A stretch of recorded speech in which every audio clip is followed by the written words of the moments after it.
Mr. Hoyer unpacks his life's suitcase, detailing a childhood spent in foster care and a desperate search for his father, only to find out the man had passed away. Talk about a plot twist. This bombshell was followed by a chilly reception from the family he hoped would welcome him. You won't believe what comes next, so stay tuned. 15 years of being in foster care, you desperately searched for your father. Sadly, that search ended when you learned that your alleged father, Mr. James Horn, was tragically killed. To make matters worse, you claim his family rejected you to prove to them that you are indeed his son and finally have a family. Yes, Your Honor. Get ready for some family drama. Miss Porter and her mom are throwing major doubts on Mr. Hoyer's claim to their family tree. They're pretty much betting the farm that DNA results will confirm Mr. Horn had 0 kiddos. Hang on to your popcorn, because the next scene is just heating up. Miss Porter, you and your mother, Ms. Horn, who's joining us from her hometown, are adamant that Mr. Hoyer is not biologically part of your family. You claim that before Mr. Horn passed away, he clearly stated that he had no children, and you believe today's DNA result will prove him right. This part hits right in the feels. Mr. Hoyer opens up about the rough patches of growing without a dad, from not learning how to shave to tying a tie solo. He's hanging on to hope that today's test will write a new chapter in his family story. The suspense is building, and you're going to want to see what's next. Your Honor, it was like hell growing up without a father. I was taken away when I was 3 and 9. I was in foster care for 14 years, never got to learn how to shave, never got to learn how to tie a tie. I don't know who my father is because my mom used to be a stripper. I feel that if I did know my biological father, my life would have been totally different. Cue the unexpected family reunion vibes. Mr. Hoyer tells the tale of how he stumbled upon Mr. Horn's family, thanks to a neighbor with a sharp eye for resemblance. The conversation that followed could have been ripped right from a movie script. What happens next might just surprise you. My adopted brother came and got me, took me over to his neighbors. When I approached the house, I walked into the door. My alleged uncle was like, "You're my brother's son." I guess I am. I really don't know. He was like, "Well, let me see your hands." I stuck my hands like this. They looked at my hands. They were like, "You do have our hands." Yeah, just small hands, but the long finger. And I was like, "Really?" He's like, "Yeah, my brother had the same type of hands as you do." I mean, excited for a brief minute, but there was others in the household that was like, "You don't look like my brother." Secrets are coming out of the woodwork. Miss Gentry spills the beans on her hidden interracial relationship with Mr. Horn, shocking everyone, especially since the Horn family had no clue. The next twist is just around the bend, and it's a juicy one.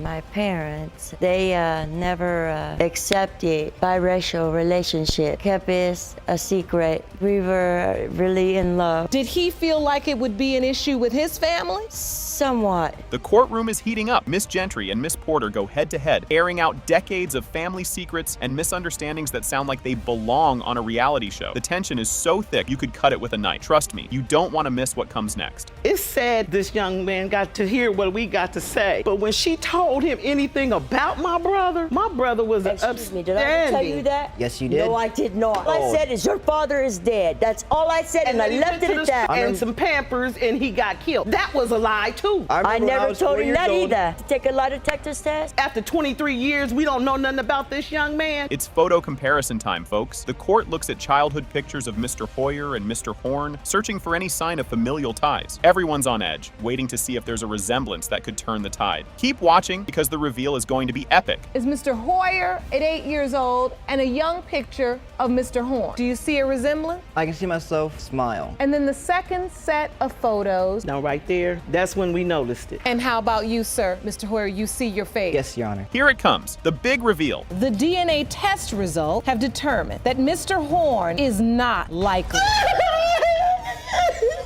Father. All right, buckle up for this one. Ms. Allen kicks things off with a bombshell, claiming she had a brief fling with Mr. Childs, which led to her pregnancy. Despite Mr. Childs initially acknowledging he was the father, his wife's influence apparently changed his tune. Now Ms. Allen is here to drop the truth bomb that Mr. Childs is indeed the father of her daughter, Ms. Baylor. And guess what? The twists are just getting started. Miss Allen, you say that after a brief affair with Mr. Childs, you were pregnant with your daughter, Ms. Baylor. You say Mr. Childs acknowledged paternity, wife convinced him otherwise. You intend to prove that Mr. Childs is in fact your daughter's father. Yes, Your Honor. Here's where it gets juicy. Mr. Childs throws a curveball by admitting to the affair, but denies the baby is his, hinting that Ms. Allen might have been playing the field at the time. He and his wife are adamant that he's not the dad. Strap in, because this roller coaster is about to go off the rails. You admit the affair with Ms. Allen, say she was involved with several other people around the time of conception. You and your wife contend that you are not Ms. Ms. Baylor's father. Yes, Your Honor. You thought that was crazy? Check this out. Ms. Allen fires back, accusing Mr. Childs' wife of meddling and causing the paternity dispute from the sidelines. As the accusations fly, the courtroom turns into a verbal battlefield, prompting Judge Lake to step in and demand order. She's trying to untangle this soap opera, and trust me, you'll want to see what's next. His petty wife, she's been Excuse me, doing that Your for Honor. years. I don't think she have anything to do with it. So you're basically blaming his wife. She should blame herself, Your Honor. Why did it take you 20 years to figure out that you should get a DNA test? Because I didn't when need to go asked you through the from drama. beginning? And just when you thought it couldn't get more tangled, the backstory unfolds of how Ms. Allen and Mr. Childs first crossed paths through mutual friends and bonded over shared personal losses, which eventually led to a short-lived romantic entanglement. Ms. Allen vividly recalls the night she believes led to her daughter's conception, adding a layer of personal drama to the mix. Keep your eyes peeled. The revelations are far from over. She was friends with cousins of mine. We got together like that. We ended up messing around or whatever. Get together, you have mutual friends, you start having sex. Obviously Actually, unprotected. It started like this. We had the friend that got killed. And me and him, I would call and check on him and things like that. Then one day, I just came through after, and he wanted to ride with me. We went on and had drinks or whatever. That's when we had sex. Hold on to your popcorn, folks. Ms. Allen paints a picture of their sporadic hookups and the swirling rumors that followed her pregnancy announcement. This testimony shines a spotlight on the communication breakdown that's muddying the waters of paternity. The plot thickens, and it's about to bubble over. And once you got pregnant, did you tell Mr. Child, I'm pregnant and I think it could be yours? Actually, it was rumors. People were coming. If I had family, and I'm pregnant or whatever, but Why aren't you telling the truth? You didn't know father was. You knew that were from telling day one. you Well, put I'm that going you to put out give there with both the of child you a behind. chance. Just when you think you've heard it all, Mr. Childs shares his side, highlighting his frustration over not being able to confirm his paternity or build a relationship with Ms. Baylor. He details his efforts to reach out and take responsibility, and if he's indeed the father, brace yourself. The emotional climax is just around the corner, and it's a doozy. It wasn't no, hey, listen, I'm trying to get at you or anything like that. No, never that. Once I found out, I heard she was pregnant. You're supposed to be pregnant by me? I don't know if it's yours or not. So I'm like, okay, if you're pregnant and it's mine, let's get a DNA test. We can go ahead and get this out of the way. Have no problem with taking care of it. I don't see her again for months. Grab your tissues. This is the big reveal. It has been determined by this court. Mr. Child, you are not father.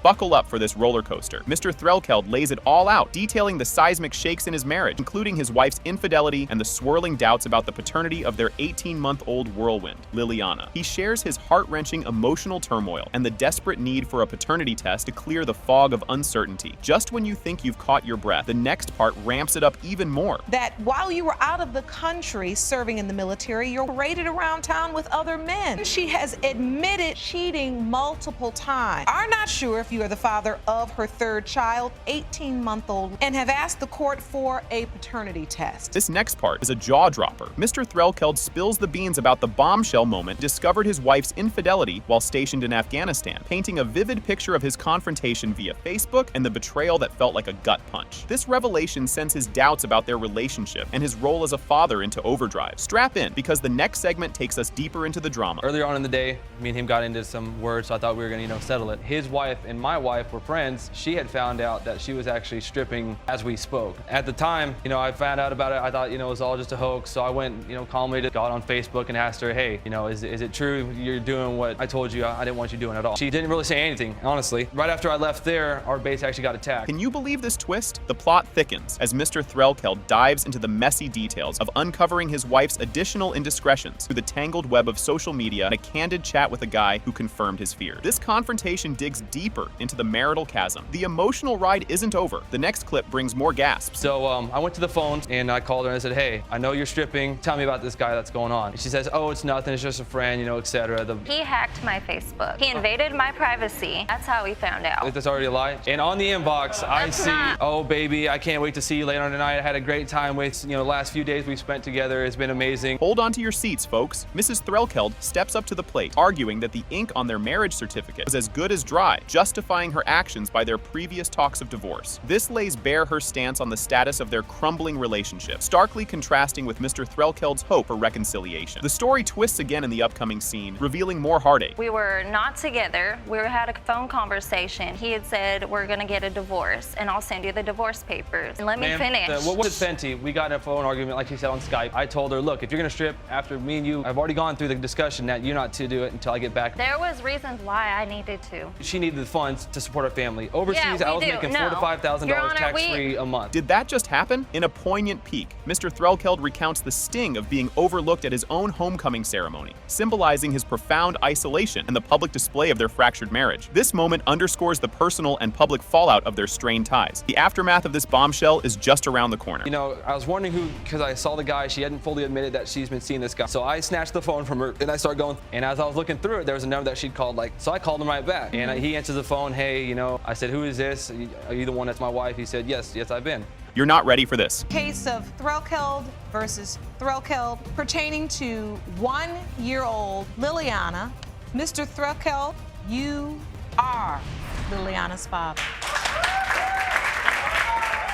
Here's where things start to heat up. Angela Monroe lays it all out, explaining that after her son Herbert tragically passed away, Shaneka Reed, a young woman, popped up claiming she was pregnant with his child. Angela, grappling with her terminal illness that's attacking her vital organs, is desperate to know if little Ayanna Monroe is actually her granddaughter. Strap in, because this emotional roller coaster is just getting started. My name is Angela Monroe. My son Herbert died on January 27, 2015. After my son passed, a young lady named Shaneka Reed, which is the defendant, told me that she was pregnant from my son. The baby was born on May 31st, 2016. I really would like to know if Ayanna Monroe is my granddaughter. Cue bombshell drop. Angela dives into the tale of how she first discovered Shaneka was pregnant. It wasn't until after her son's funeral that Shaneka came knocking, sharing the unexpected news of her pregnancy. Angela, taken aback and unprepared, struggled to process this shocking revelation. Just when you think it can't get more intense, it does. I found out after my son passed. She came by the house, said, I have something to tell you. And she said, well, I'm pregnant. I really didn't know what to say at first. I was kind of stunned because I wasn't expecting that. How far along was Ms. Reed when she told? I believe it was about 5 months. Emotions continue to swirl. Shaneka sheds light on her tough decision to break the pregnancy news to Angela, with encouragement from her circle. Considering Angela had just lost her only son, Shaneka, almost 5 months along, decided to share her pregnancy news. And guess what? The emotional fireworks are far from over. After her son passed, she laid him to rest. I wasn't even gonna let her know that I was pregnant with his child. Due to the fact that she has lost her only, that it was important that I reach out to her. So I gave her a call. I told her that I was pregnant by her son, and I told her that I was almost 5 months pregnant. The plot thickens and tempers flare. During a fiery exchange, Angela and Shaneka clash over living situations and financial support linked to Angela's son, unveiling deep-seated issues and grudges about their past interactions with him. Trust me, you'll want to see how they handle this explosive dialogue. Did you meet his mother?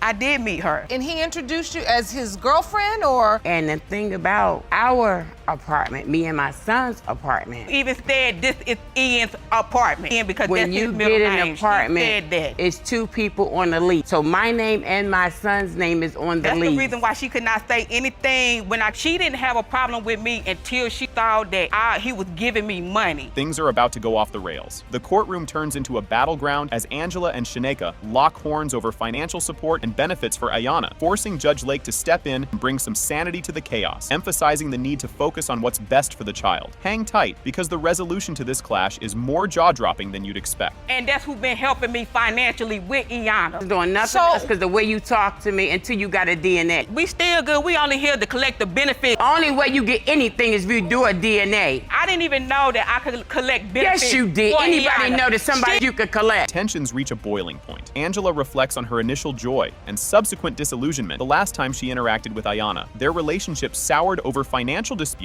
and the pressing need for a DNA test, which dragged them into a prolonged conflict. The climax of this DNA mystery is just around the corner. Going through the 4th month. It was the last time I seen this baby, the 4th month. Then I get a phone call. It went from, you don't have nothing for her, you're gonna pay for the DNA. That cost $400. I said, well, you pay half, I'll pay half. Pay half on a DNA test that I'm not gonna get the results from, and then you can just say, oh no, I got the results, and they say, you're not the grandmother of this baby. No, I'm not gonna pay. That's what you don't understand. And now, the moment of truth. It has been determined by this court. The percentage of relatedness between Ms. Angela Monroe and Ayanna Monroe is 99.98%. The tension ramps up early. Ms. Richardson, visibly upset, claims Mr. Smith started denying the paternity of her daughter after initially being supportive during the pregnancy. The judge sets the stage for today's hearing, aiming to determine whether Mr. Smith is indeed the father. The emotional stakes are high, and just you wait, the courtroom is about to get even more heated. You say you were in an exclusive relationship with Mr. Smith and even tried to have a baby together. But after you conceived your daughter, Kalani, Mr. Smith started denying your baby. Yes, Your Honor. Mr. Smith, while you admit to having a relationship with Ms. Richardson, you say you were not in town during the window of conception, claim to know who the father is. Yes, Your Honor. Here's where things get juicy. Ms. Richardson lays out the timeline of her tumultuous relationship with Mr. Smith, highlighting the exact moments they were together and pinpointing the conception date. She recalls Mr. Smith's heartfelt, albeit somewhat pressured, request for a child given his uncertain future, painting a picture of young love peppered with serious, life-altering decisions made in the heat of passion. And guess what? The roller coaster of emotions doesn't stop here.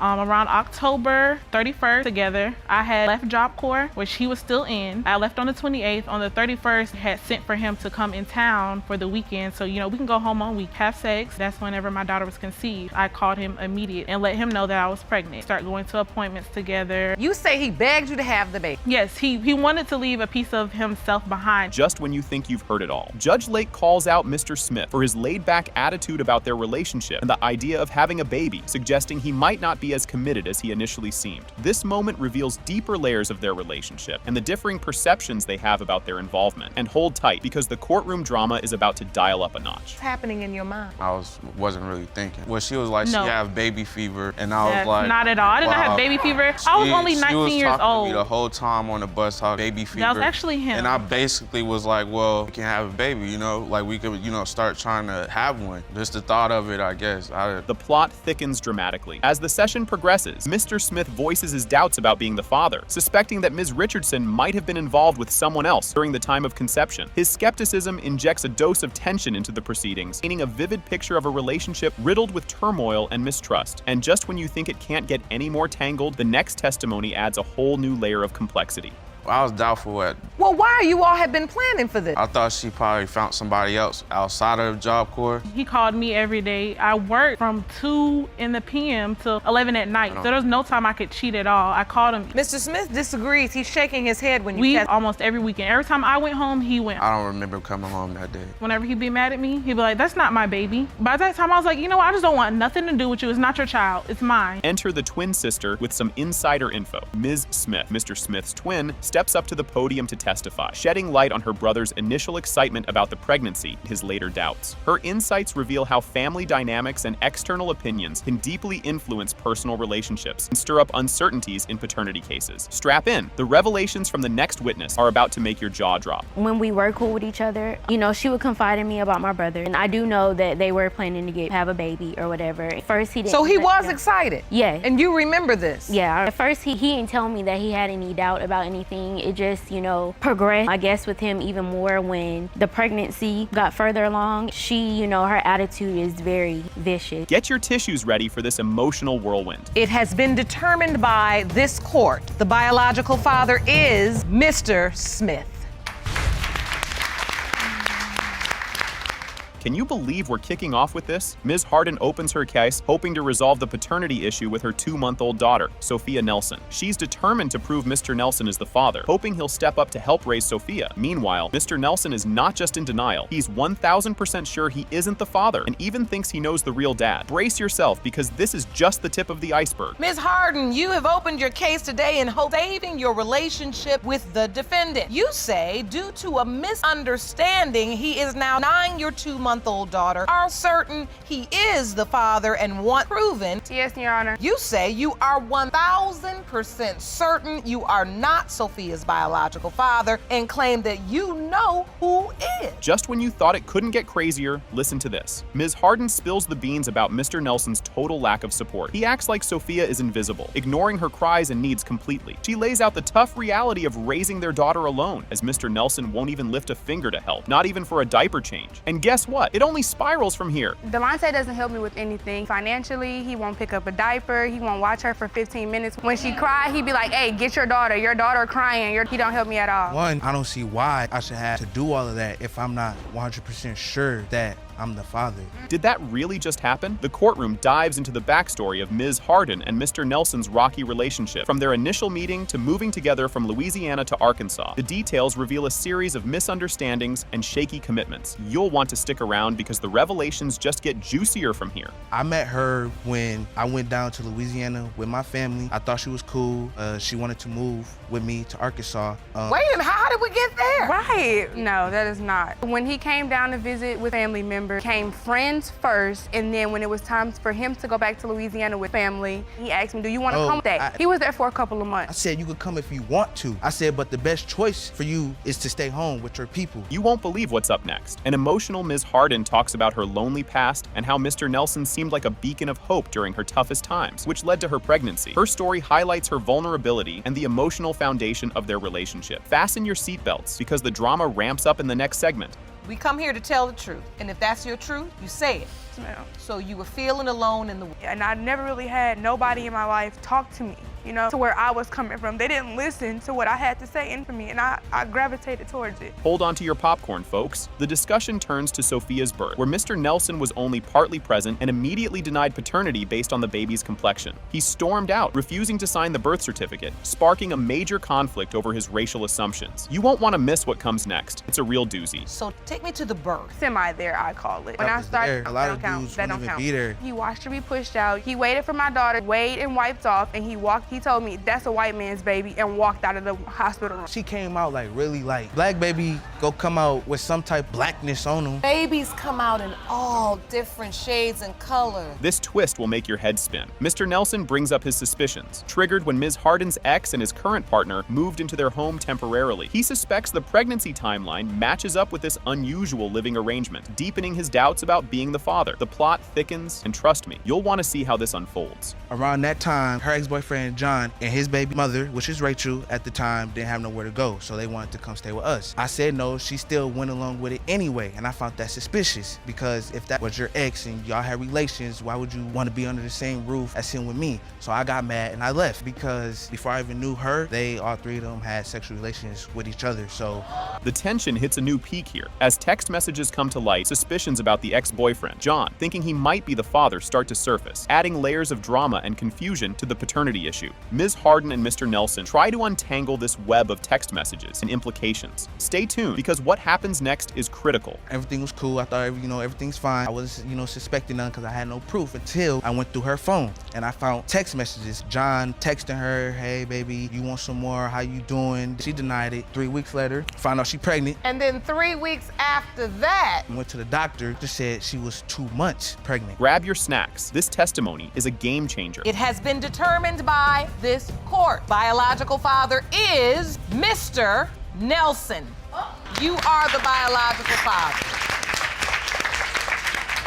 Can you believe that just happened? Mr. Butterfield steps up with a major claim, asserting he is the biological father of Ms. Bracknell's 2-month-old daughter, Kara. He's convinced that the paternity test results will turn Ms. Bracknell's current family life on its head by proving his claim. Buckle up, because this roller coaster is just leaving the station. Mr. Butterfield, you've summoned your ex-girlfriend, Ms. Bracknell, to paternity court to prove that you are the father of her 2-month-old daughter, Kara. You say she's denying you are Kara's dad because she's worried her family will be torn apart when the result are the father. Yes, Your Honor. Here's where it gets spicy. Ms. Bracknell fires back, staunchly denying Mr. Butterfield's claims, asserting there's no way he is Kara's father. She thinks Mr. Butterfield is just stirring the pot to cause trouble in her new relationship with Mr. Dallas. Strap in, the drama is about to ramp up even more. Ms. Bracknell, you say there's no way Mr. Butterfield is your child's father. The only reason why he's doing this is to break up the family you now have with your fiance, Mr. Dallas. Yes, Your Honor. Did that really just unfold before our eyes? Mr. Butterfield dives into their history, sharing his belief that Kara was conceived during their time together, hanging his hat on Ms. Bracknell's cryptic comment about a gift, which he later pieced together meant her pregnancy. Just when you think you've seen it all, there's more around the corner. Me and Mrs. Bracknell had a residence together for almost a year. We did try to baby together before. She had told me when we were breaking up, she said, "Thank you for the gift." And I said, "What gift was that?" And it wasn't until later that you found out she was pregnant. Yeah. And then when you found that out, you thought to yourself, that's what you thought. When she said, "Thank you for the gift," you said, "Oh, that's what she was talking about." Yes, Your Honor. You'll need to see this to believe it. An emotional Mr. Butterfield vents his frustration about missing out on his daughter's birth, lamenting that another man cut her umbilical cord. The stakes are sky high, and it's about to get even more heated. She hid this from me 8 months. Hid my daughter from me for 8 months. Wasn't there for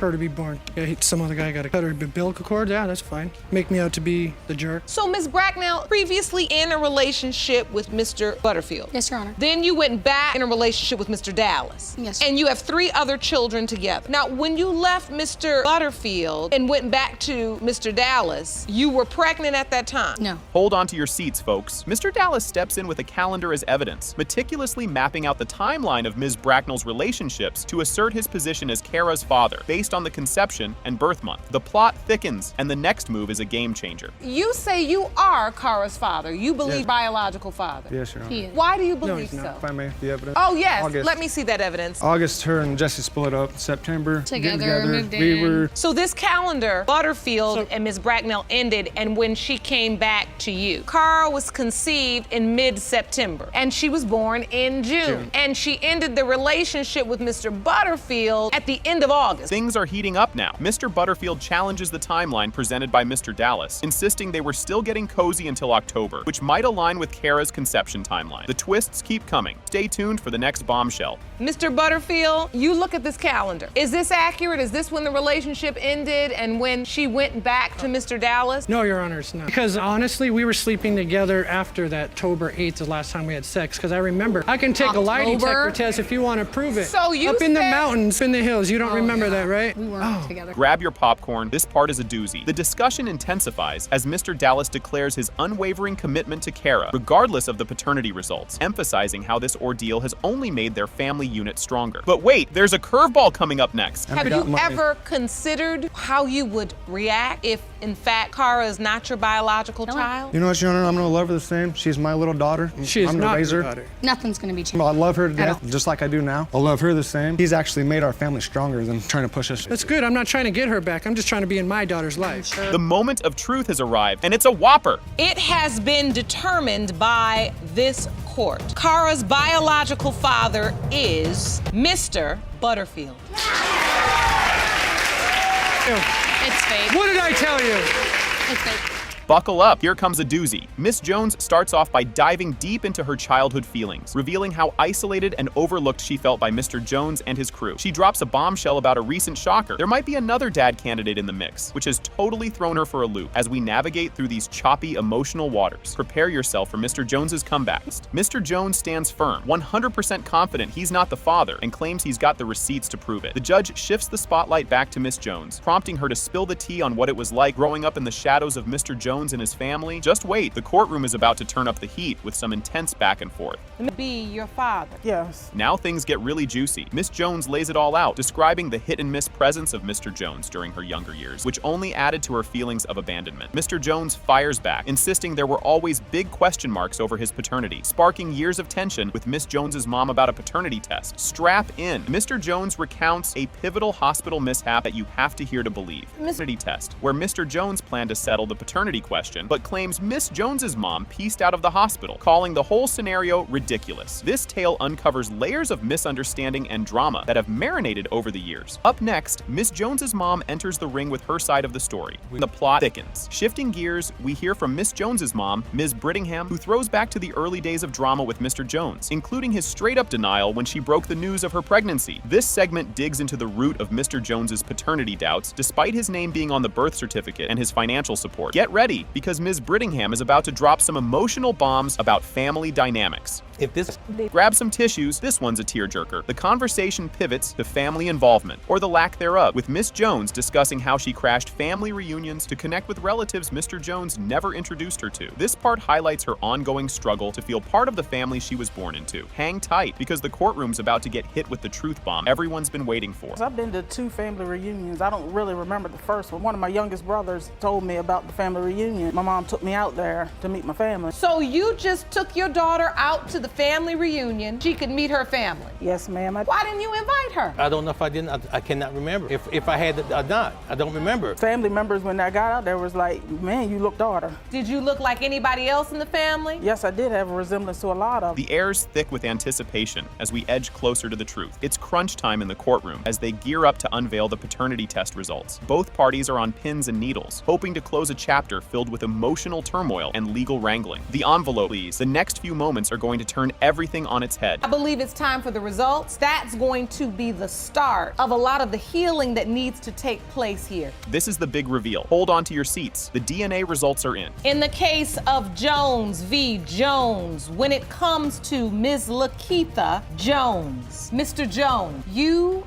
are not Lakeisha's father. Get ready for this roller coaster. Mr. Patterson opens his case, asserting his belief that he is the biological father of 4-year-old DeMarcus Patterson Jr., despite Ms. Knight's claims that another man might be the father. Mr. Patterson expresses his strong emotional connection to the child, having named him and cared for him since birth. Buckle up, because this ride is just getting started. Mr. Patterson, you opened your case today to prove that you are 4-year-old DeMarcus Patterson Jr.'s biological father. You named him and have cared for your junior since birth. Furious, the defendant now claims another man is father. Yes, Your Honor. You're not going to believe this. Ms. Knight acknowledges that the child has Mr. Patterson's name, but contests his paternity, citing her uncertainty about the biological father due to other possible paternal candidates. This revelation adds complexity to the situation, highlighting the emotional and legal stakes involved. And guess what? It only gets wilder from here. Ms. Knight, you testify that even though your son has Mr. Patterson's name, it does not change the fact that you are unsure he is DeMarcus Jr.'s biological father. Another man could be. Yes, Your Honor. Grab your popcorn, here's a doozy. Mr. Patterson recounts his profound emotional experience at the birth of DeMarcus Jr., describing how the child looked him in the eyes, which cemented his conviction of paternity. This moment is pivotal as it showcases the emotional bond and perceived paternal connection from the very beginning. Stay tuned, the drama escalates quickly. Can you testify you've been there since day one? Please explain. I've been there since birth, since he came out the womb, since he entered this world. When the doctor first, held him up and finally gave him to him, I witnessed him just completely quit crying and looked me dead in my eyes, and at that moment I just knew like they were just out the window and just it was gonna leave us a happy family, but it didn't happen that way. Not exactly. Oh, the plot thickens. Ms. Knight reveals that she had informed Mr. Patterson about the possibility of another man being the father at the time of her pregnancy. This honesty from the start introduces a layer of trust and betrayal, impacting their relationship dynamics. Hang on, because there's more juicy stuff ahead. I let DeMarcus know when I got pregnant that there was a possibility that I could be pregnant by someone else. So you were honest from the start? From the beginning. Do you remember this conversation, Mr. Patterson? When she first told me she was pregnant, that's when we was like, I guess you could say doing the house hopping thing, because like when she moved out of her parents' house, she ain't had nowhere to go, so let her live there too. You'll want to sit down for this. The relationship complexities deepen as Ms. Knight discusses the sequence of events leading to their breakup and her temporary relationship with the alleged father, Ladarius. This period of separation and subsequent revelations add to the emotional turmoil and confusion regarding the child's paternity. But wait, there's more drama just around the corner. We were together every day since then. DeMarcus ended up, time we were together, and I ended up leaving the alleged father. Basically, we didn't work out at all. So I called DeMarcus to let him know, hey, I could be pregnant by Ladarius and you. And DeMarcus was like, well, I want to be with you. I ain't hear from her for a month or two. And you didn't hear from her for a month or two? Yeah, I was supposed to pick up from work, but my grandma made me feel worse about it because she was like, she knew she was too fast for me anyways, but... Feel the tension in the air. The birth of DeMarcus Jr. is described as a significant event with Mr. Patterson present, reinforcing his commitment. However, decision not to allow him to cut the umbilical cord and his strong insistence on naming the child adds layers of personal investment and claim over the child. Brace yourselves. The revelations are just getting started. DeMarcus was there. He was there when my water broke. We woke him up, said, baby, my water broke. Time to go to the hospital. He didn't get to cut the umbilical cord because the doctor took it upon himself to cut it. Yeah, he did. But that was it. When he had the baby, DeMarcus looked over, said, that's my baby. They named blaming him, no Christian. Did you say that? That ain't exactly how it happened. When I looked the baby in the eyes, I was like, dang, you know, he just completely just, what name should we give him? I was like, she said I always wanted a junior, and I was like, you'll do that? Then that's when the name came about, DeMarcus Latarius Patterson Jr. Things are heating up now. As DeMarcus Jr. grows older, doubts about his paternity resurface, leading to discussions about his resemblance to Ladarius and the need for a DNA test. This ongoing uncertainty affects the family dynamics, with Ms. Knight and Mr. Patterson grappling with the implications of the potential results. Keep watching, because you won't believe what happens next. So you signed the birth certificate.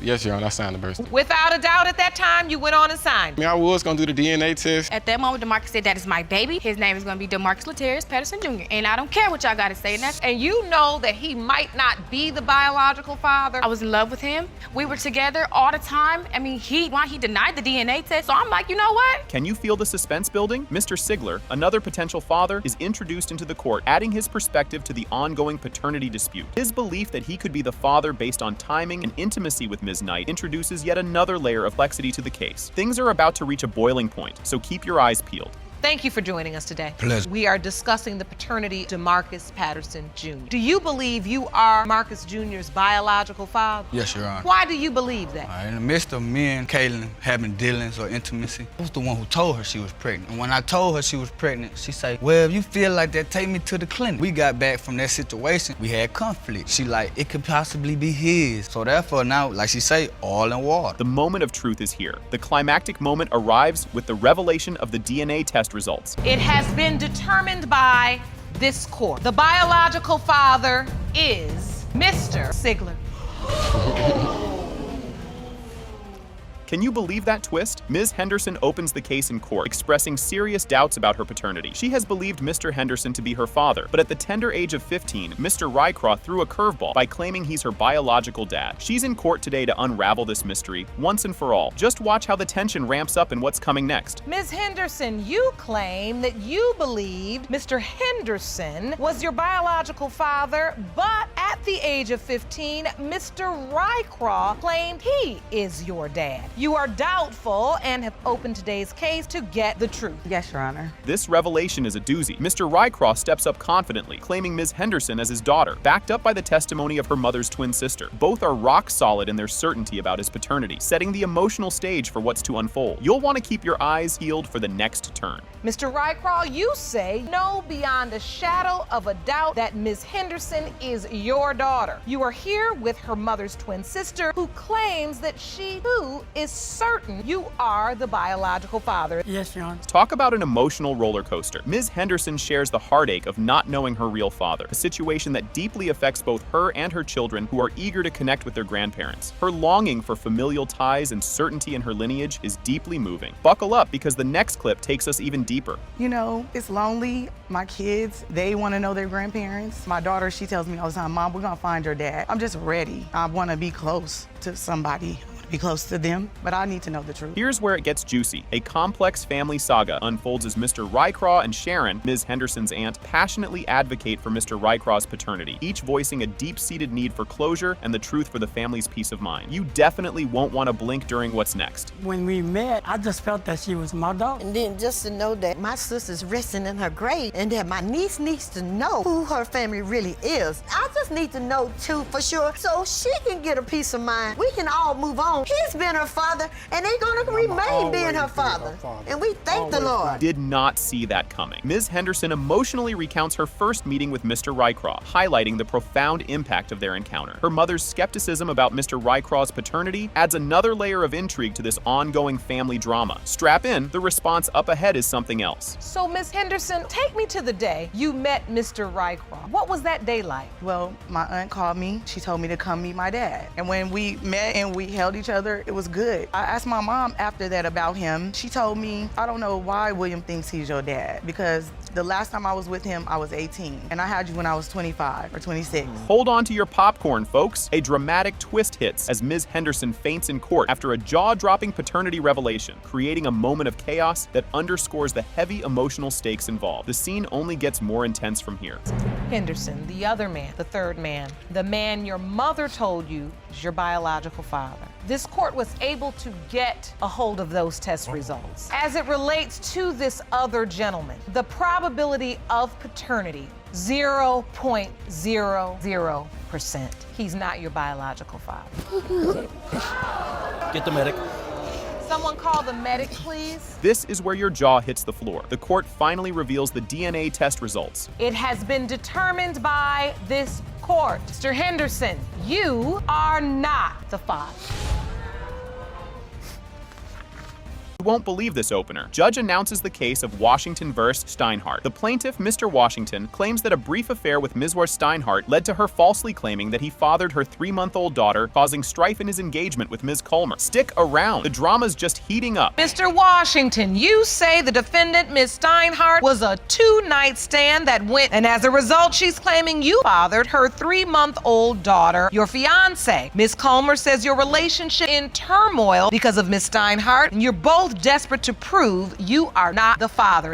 Here's where the plot thickens. Mr. Washington and his fiancée, Ms. Culmer, express their desperation to prove that he is not the father of Ms. Steinhardt's child. They emphasize the turmoil the situation has brought to their relationship. Next up, see how Ms. Steinhardt fires back. We had a little thing going on a couple months ago because me and my fiance got into a little argument. Well, the real reason is because she just wants my family. She wants to be me. Nobody wants her family. Nobody wants this man. Cue the counterattack. Ms. Steinhardt asserts that she and Mr. Washington were in a relationship and had planned to have the child together. She is confident that Mr. Washington is the father, countering his claim of a casual encounter. Don't go anywhere. The courtroom is about to get even hotter. You say that's not true, Ms. Steinhardt. No, that's not true. Nobody's jealous of her. Nobody wants her family. I just want him to step up to the plate and take care of his daughter as we plan to. Here comes the backstory. Mr. Washington details how he met Ms. Steinhardt during a stay at a friend's house following a disagreement with his fiancée. The discussion clarifies the timeline and nature of their interaction. Wait till you hear what comes next. Me and my fiance got into a little disagreement. I was staying at a friend's house and I met Teresa over there. If I was seeing anyone, I said no. I asked him the same question also. I said, are you seeing anyone? He said no. No, that's a lie, Your Honor. Then we took it from there. We was together like that whole week. When you say together, that means having sex? No, like we was just like hanging. Took me to his family member's house, introduced me to his family. And then it all came crashing down. Ms. Steinhardt describes how she discovered Mr. Washington had a girlfriend when confronted publicly, which led to a rapid departure from the scene, hinting at Mr. Washington's attempt to keep his relationships compartmentalized. Just wait, the tale twists even further up ahead. How did you find out Mr. Washington had a girlfriend? Basically, we was walking to the store. She was yelling from the other side of the block, like, oh, I see you. And then I said, oh, I see y'all. Then they started walking like this. They out,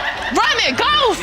But they was out, they was ghosts, nowhere to be found. I don't know what you was on. To be clear. Hold on to your seats, folks. Ms. Steinhardt recounts the moment she realized she was pregnant and Mr. Washington's reaction, leading to disputes over his acknowledgement of the situation. What happens next? The court's about to drop a bombshell. He called me and he was like, I think you need to take a pregnancy test because I think you're pregnant. Yes, you did. I never called you. You try to contact us all the time. You didn't call me? No, I blocked your number. You called me from a free number. Let's be real because your phone was off. He asked me to take a pregnancy test and I went down to the hospital and I took a pregnancy test and it came back positive and I let him know. Can it get any more convoluted? Debate intensifies over the nature of the relationship and the paternity of the child, with Mr. Washington denying claims of a longer relationship or plans for parenting together. The DNA results that follow might just break the internet. So how does that feel to be pregnant and find out this man you thought you were in a relationship and his girlfriend is pregnant? How does that feel? I didn't know she was pregnant to the end because a few times I asked him, I was like, why are you always with me and never going to see your children? He's like, oh, honestly, she's pregnant with a baby girl and I don't know if she's mine. Every child she has had by him, he asked her for a DNA test from what I know. Grab your popcorn, here it comes. The climactic moment arrives as Judge Lake reads the DNA test results.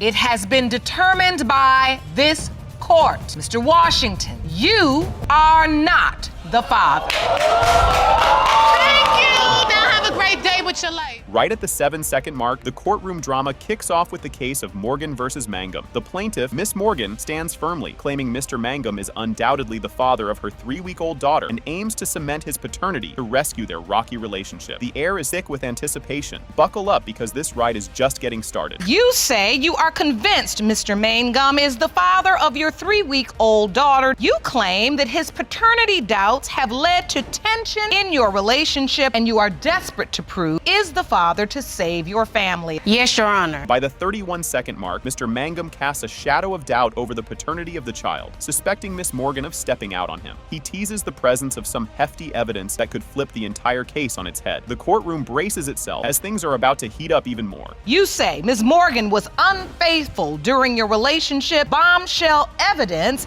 that will prove her baby is not your biological child. Is that correct? Miss Morgan passionately refutes the infidelity claims, pleading with Mr. Mangum to embrace his role as a father. The verbal volley intensifies, with both sides demanding concrete proof from each other. Just when you think you've seen it all, the next twist comes barreling down the pike. I'm sick of him denying our 3-week-old daughter. He hasn't done anything for her since she's been born. I'm not gonna take care of another man's child, Your Honor. This is your baby. She looks just like you. She's a 1-year-old daughter. She's yours, pup, and do She what been you have to unfaithful, do. Your Honor. He's lying. That baby look nothing like me. She looks just like you. Are you blind? So you say your family's on the line, Miss Morgan? Yes, ma'am. At 2 minutes and 18 seconds, Brandon, Mr. Mangum's brother, steps into the spotlight, testifying that he has caught Miss Morgan cheating not once, not twice, but 3 times. This bombshell testimony throws a wrench into the proceedings, stirring up a storm in the courtroom. And believe it or not, the revelations are about to get even juicier. My name is Brandon, Jacori's brother. He says you have evidence that confirms that Ms. Morgan has been cheating in the relationship. Yeah, I have evidence. I caught her cheating 3 times, Your Honor. You actually submitted an exhibit to the court to outline the various times you caught Ms. Morgan cheating. Yes, Your Honor. I actually have proof, Your Honor. Brandon dives into the details of the first alleged cheating incident where he claims to have seen Miss Morgan with another man. This accusation begins to sketch a scandalous picture, raising eyebrows and questions about her loyalty. Fasten your seatbelts as we dive deeper into this tangled web.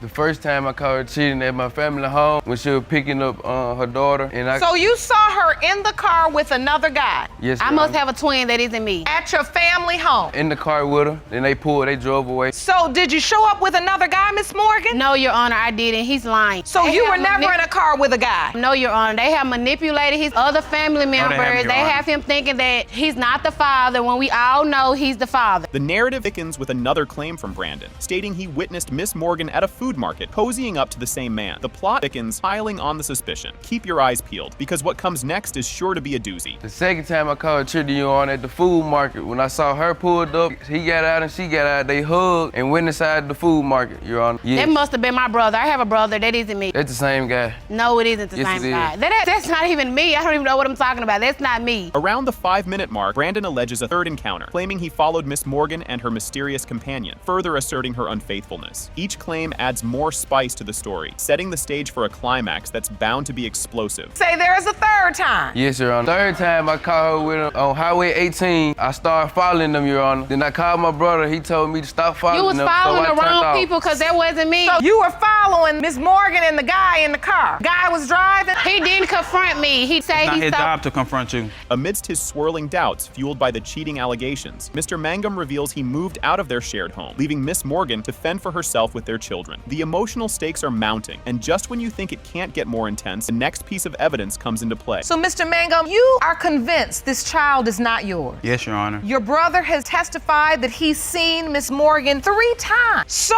much doubt, you decided to move out of the house. If you don't want to step up and be a dad, just don't be a dad. Don't say that she's not yours. She's Just past the 7-minute mark, Mr. Mangum presents what he claims are incriminating text messages from Miss Morgan's phone, suggesting she was romantically engaged with another man. The courtroom is on edge as this new evidence sends shockwaves through the audience. Stay tuned, because the judge's gavel is about to drop some major truth. Back in November, while she was in the shower, I had got her phone. She had left on lock. Why didn't so you confront I me went about through it? and I seen her and another dude texting on Facebook Messenger talking about having sex and how they like each That's other. not what true. they- Facebook, Messenger, there were texts about having sex with another guy? The discussion takes a sharp turn towards the timing of the child's conception, closely aligning with when Mr. Mangum discovered the dubious messages. This pivotal moment in the discussion adds another layer of drama, paving the way for an earth-shattering revelation just around the corner. And that would be very near the window of time Joy would have been conceived. And so it is for that reason you have sincere doubt about the paternity? Yes, Your Honor. I have never cheated on him, Your Honor. Even when he was unfaithful in our relationship throughout my pregnancy, and it was so depressing to have to see him be with other women and cheat with other women. And even after I saw all that, I still faithful to him, and he just moved out the house, just Heavy switched on. up, and have not been taking care of our daughter. As we approach the finale, Miss Morgan shares the harrowing emotional toll she's endured, raising their children alone amidst Mr. Mangum's denials of paternity. Her plight paints a heart-wrenching picture, priming us for the climactic unveiling that's about to unfold. This is exhausting under regular circumstances where you have the father. And how has this been for you? And what have you been going through? A lot. I have to take care of 2 children. He have left the house. And so the tear that I see right now, it's overwhelming. And for someone to be denying your child and they know they're the father is just so stressful. So there really is a lot at stake. This is not make fun of something that's said, but ultimately we know this is really not a joke. In a dramatic climax, the results are in. It has been determined by this court. Mr. Mangum, you are the father.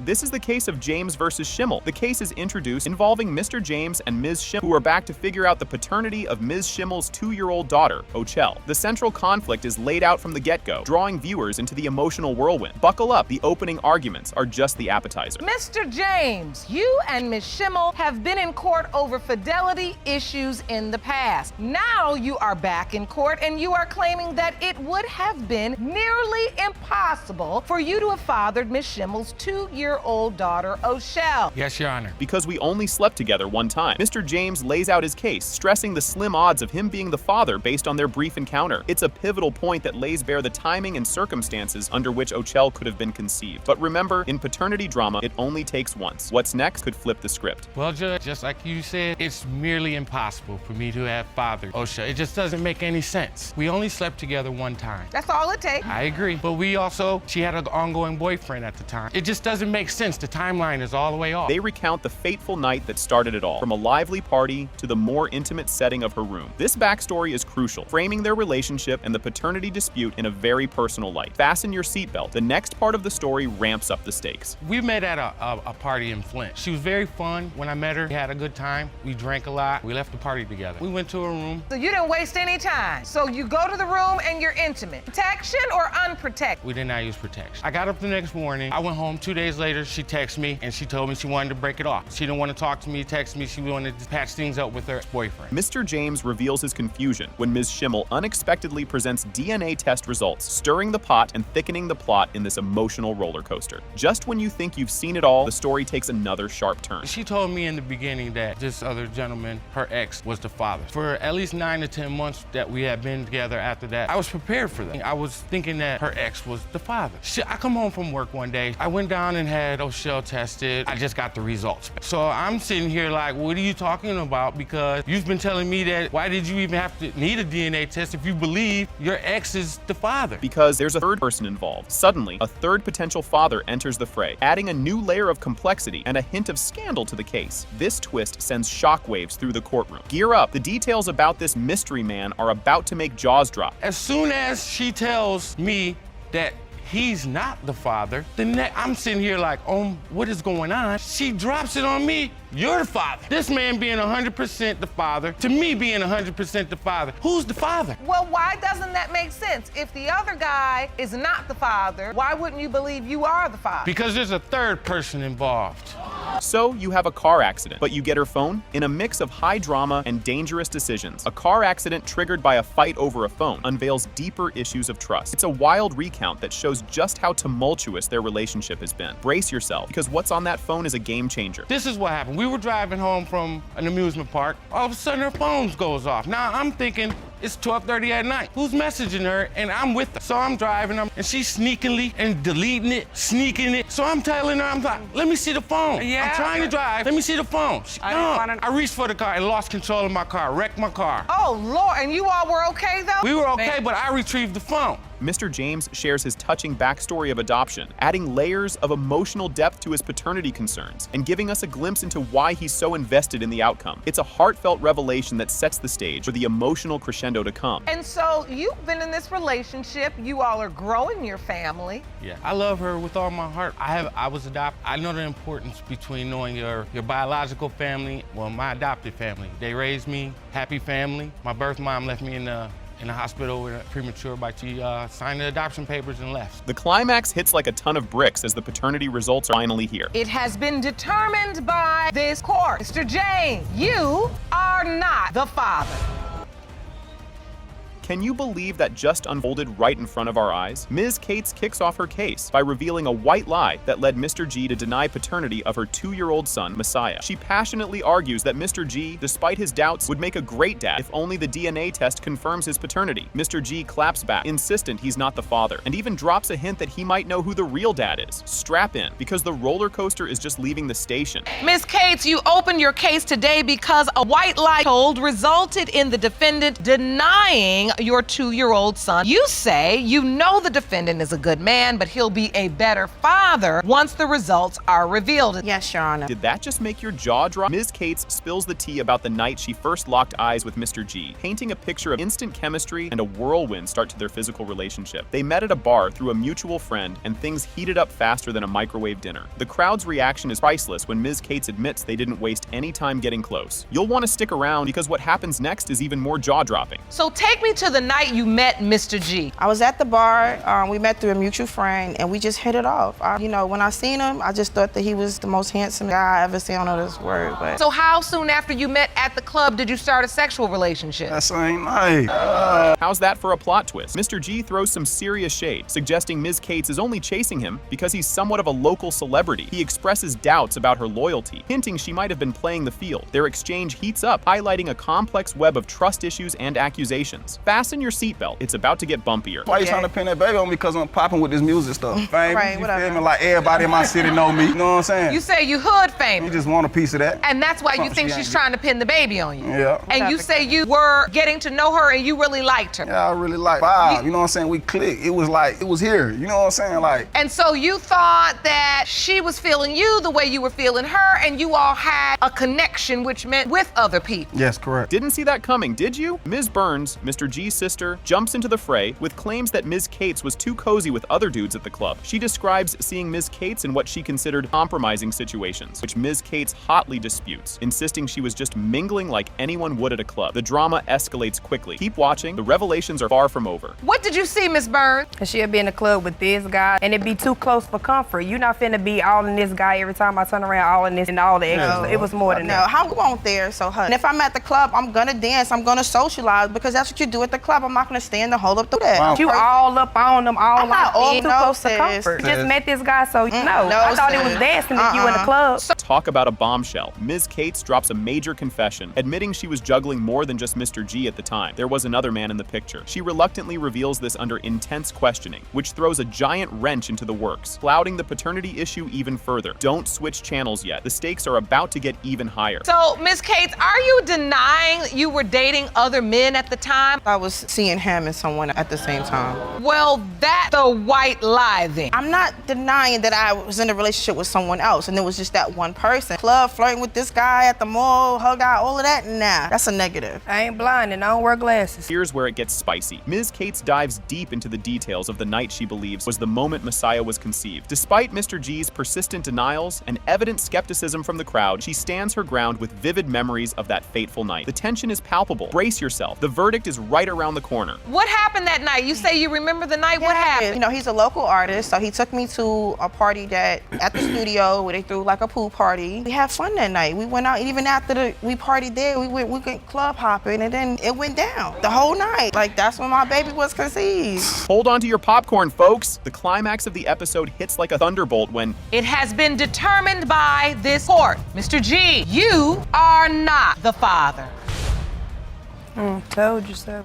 You won't believe this twist. Senior Miller steps up with a bold claim, asserting that she's proving to her ex-boyfriend, Scotty Rasmussen, that he is not the father of her 3-year-old daughter, Zaylee. She's quite confident in her claim, exuding a vibe of case closed. But just wait, there's a curveball coming up next. You're here to prove to your ex-boyfriend that he is not the father of your 3-year-old daughter, Zaylee Rath. You claim you've been in an ongoing court battle over custody, petitioned the court several times for a DNA test, all of which have been denied. Yes, Your Honor. The plot thickens, folks. Senior Rasmussen counters with a fiery retort, arguing that the reason behind Miller's denial of his paternity is her deep-seated hatred towards him. He's not just here to chat, he's here to prove he's the daddy. Stick around, sparks are about to fly. And you claim the real reason Ms. Miller is denying your Zaylee's father is because she hates you. You say you've been there for your daughter her entire life, and you're here today to are Zaylee's father. Yes, Your Honor. Buckle up for this ride. Rasmussen details the marathon drives he makes to see Zaylee, covering 160 miles every other other weekend. That's about 10,000 miles of commitment and a whole lot of gas station snacks. And guess what? This story takes an even wilder turn shortly. I believe it's just out of pure hatred. She just doesn't want me to have visitation. I drive 160 miles every other weekend just to pick up my daughter and drop her off. That's about 10,000 miles. That's wear and tear on my car. She doesn't have any way to bring her to me. She doesn't have any way to meet me halfway. And the accusations fly. The conflict escalates quickly as Miller accuses Rasmussen of infidelity, which he admits but quickly notes was a mistake during a rocky phase. Miller's not buying what he's selling, though. Don't go anywhere. The tea is just starting to spill. She hates me because at the end of the relationship, when things got rocky, I'll admit it, I did go to another woman. I'll be the first to admit that. You know, it was my mistake. Is that true, Miss Miller? Tell It's me not, what no. you believe to be true in this situation. Yes, I was very mad at him. He cheated on me through pretty much our whole relationship. Things heat up in the courtroom. The judge dives into why Miller seems so hesitant to let Rasmussen visit Zaley, suggesting maybe it's for tax reasons. Rasmussen is quick to defend his motives, emphasizing his sheer love for Zaley. The emotional roller coaster isn't over. More ups and downs to come. Because I believe that the only reason why he wants the visitation is to claim her on his taxes. I want my visitation because my daughter means the world. I'll be in her life as much as I possibly can. I mean, if he's driving 160 miles each weekend, the money he would get in his taxes, he's spending in gas. I have my child support payments right here, plus an additional $3 fee, plus an additional $60 annual fee. Are you keeping up? The judge isn't letting this go, probing deeper into Miller's stubborn claim that Rasmussen isn't the biological father. Her reasoning? Well, it's all about timing and geography. Rasmussen was states away when Zaley was conceived. Brace yourselves. The revelations keep coming.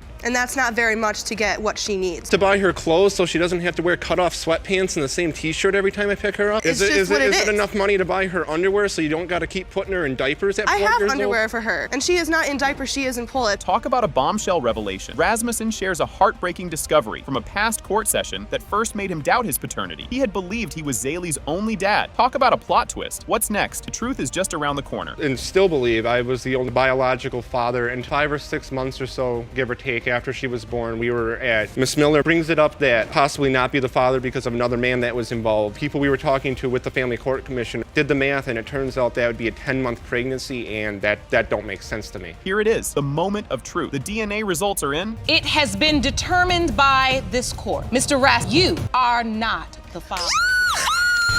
Miss Miller. Be respectful. Sorry. Strap in for a wild start. Mr. Webb drops the bombshell that the child might belong to either him or Ms. Forrest's husband after snapping out of a coma to find Ms. Forrest with a bun in the oven. 2 years of anticipation boil over as he feels duped by Ms. Forrest, who bailed on him during a low point. But hold on to your popcorn. There's more drama brewing just ahead. Mr. Webb, you have been waiting 2 years for this day. You claim the defendant, Mrs. Forrest, left you for dead only to find out once you got out of a coma that she was pregnant and that the baby could be yours or her husband. The intrigue deepens right off the bat. Ms. Forrest, flanked by her husband, steps up to squash the ongoing saga, adamant that her hubby is the real daddy. They're all in to debunk Mr. Webb's assertions and bring some zen back to their family dynamic. The atmosphere is thick with tension, setting the stage for an even spicier confrontation coming up. You and your husband are here today, desperate to put an end to this drama. You say you have no doubt your daughter's biological father is indeed your husband. Yes, Your Honor. Just when you thought it couldn't amp up anymore, Mr. Webb lays down the gauntlet, vowing to fight for full custody if his DNA dances to the right tune. As temperatures soar, Ms. Forrest cuts in, adamant that Mr. Webb won't whisk their daughter away, underscoring the emotional heavyweight match unfolding. The stakes catapult even higher in the next act. What are your intentions today if the DNA determines that you are biological father? My intentions are to fight for full custody rights if she is my daughter. Well, that's my daughter, and you ain't getting it. You'll be gobsmacked by this twist. Ms. Forrest spills the beans about her fling with Mr. Webb during a rough patch, and her husband was tangled in legal woes. An affair blossoms, and a baby makes 3, with daddy doubts fueled by their carefree rendezvous. The plot thickens, and what rolls out next might just knock your socks off.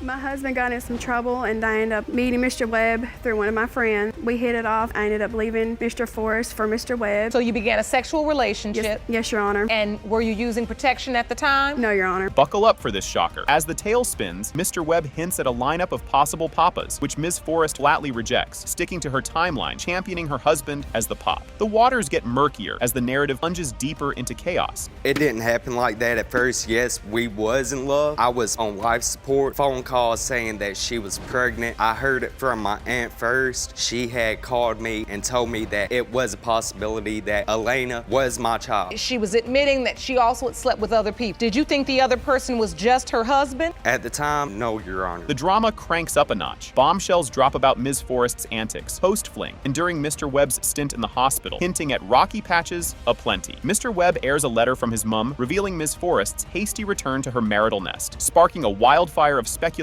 about her fidelity and truthfulness. Eyes peeled. What unfolds next is nothing short of riveting. You did say, and there's a possibility. Which I didn't get back Forrest until after Travis had done letter. I have a letter from my mom where I was on life support. She came to drop off my stuff. Which we were already broken up by then. She had moved into a motel. This is evidence you'd like me to see? This is a Jerome, will you mom's hand that to me? statement. They broke up like 3 days and I have We were any fighting, idea that we were split up. Your jaw will hit the floor with this one. They dissect the timeline of their last romp and the baby bombshell announcement. Ms. Forrest confesses to a last-minute tryst with Mr. Webb right before his hospital saga, aligning suspiciously close to the baby-making window. Brace yourself. The next revelation might just flip the script. He's in the bed on life support, and now you have reconciled with your husband. Yes, Your Honor, but I tried to see him. His mother would not let me see him. I'm sure there were some feelings because you had gotten back with your husband while he's fighting for his life. I've loved Mr. Webb at the time. Exactly did you realize you were pregnant? The middle of September, because I didn't know at the time I was pregnant. You won't see this coming, tallying up the dates from the Bambino's birthday hints at a photo finish between Mr. Webb's farewell performance and Ms. Forrest's patch-up with Mr. Forrest, who's betting he's the progenitor thanks to their timely tango. As the plot unfurls, the upcoming scene is poised to steal your attention. My daughter was born on May 9, 2013, and then you take it back 9 months later, that takes it to the week of August 26th through August 31st. August 26th through August 31st, you were sleeping with your... Just my husband. The thing about it, Your Honor, is we did have sex. Well, that was the question I was about to ask. What day did you go into the hospital? I went into the hospital on August 26, 2012. This pivotal moment is a heart-wrencher. Mr. Webb shares his saga and yearning to connect with his potential mini-me, thwarted by Ms. Forrest's blockade. This rejection slams the door on any father-daughter bonding, magnifying the emotional stakes of this paternity clash. The next disclosure might just rewrite the entire script. I have drove from Illinois whenever she told me that I could meet Elena. I spent the last $80 I had, backed out, changed her phone number. And that's like every number I get from you, it's always changed. Try to contact her to meet Elena. That is why we are here today. Elena is 2 years old. Has still not held this baby? No, Your Honor. Climax hits harder than expected. The curtains lift on the final act as the judge declares, "It has been determined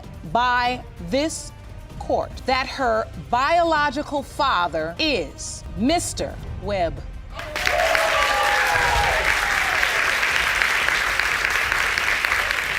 All right, buckle up, because here we go. The courtroom is buzzing as the case of Herron, Medley, Johnson versus Medley kicks off. Two dudes, Mr. Herron and Mr. Medley, are here to prove to Mr. Medley Sr. he's their old man. They firmly believe the upcoming DNA results will force Mr. Medley Sr. to finally step up. Just you wait for what the judge has to say next. 3 different adults, 2 different mothers brought the same defendant to court today in an effort to prove paternity. Mr. Herron and Mr. Medley, you are here to prove to Mr. Medley Sr. that you are indeed his son. Yes, Your and Honor. say results of today's DNA test will force him to stop denying you. The atmosphere gets thick with emotion as Miss Johnson steps up to the plate. She grew up without a dad and only discovered Mr. Medley Sr.'s existence later in life. After reaching out, he claimed total ignorance of her, which led her straight to court for a DNA test to sort out the mess. Get ready, because the feels are about to get even deeper. You grew up without a father for 26 years and claimed that when you finally found the defendant, he claimed he didn't know you existed. Yes, Your Honor. Now you've petitioned the court for a paternity test to prove he's your father. Mr. Medley Sr., you say the results of today's paternity test will confirm you had every reason to doubt all 3. Here comes a heartbreaker of a speech. Mr. Herron and Mr. Medley Jr. share their pain about flying solo without a dad. They're baffled why Mr. Medley Sr. would name one of them as a junior and even sign the birth certificate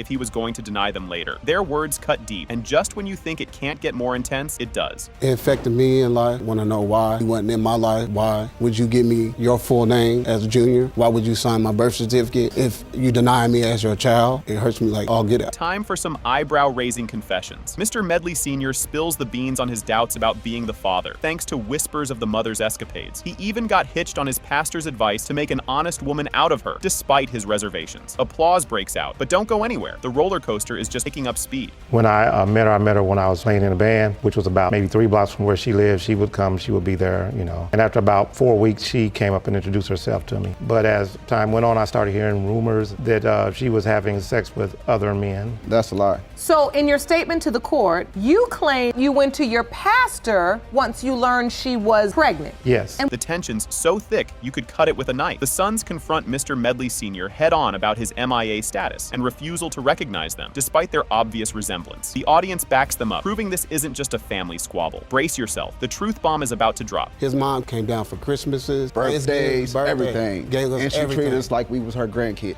And she told us no matter what your daddy say, you guys are always gonna be my grandkid. And that hurts me so much. This courtroom will lie to you like that. Look at me. Do I not look like you? Honestly.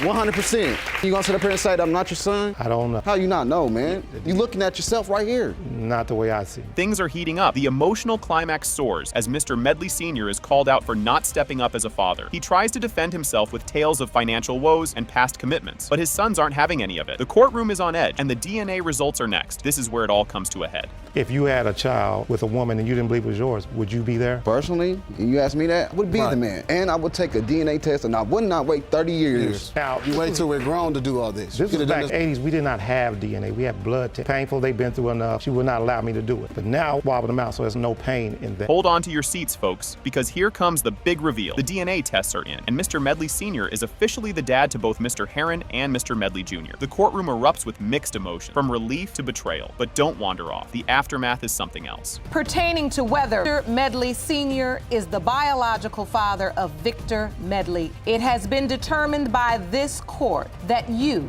are the father. So now you know. Do you have anything to say to your sons?